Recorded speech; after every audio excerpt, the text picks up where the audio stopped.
This is a look at the genuine Briggs B351225 Fill Valve.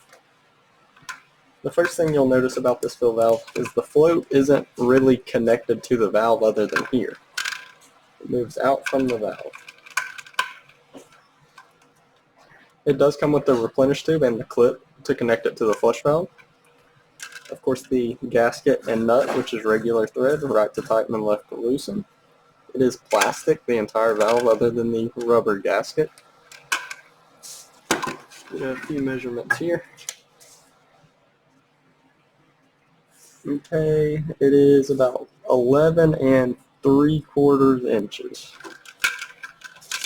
And then we'll go diameter inside of the bottom, 3/4 of an inch.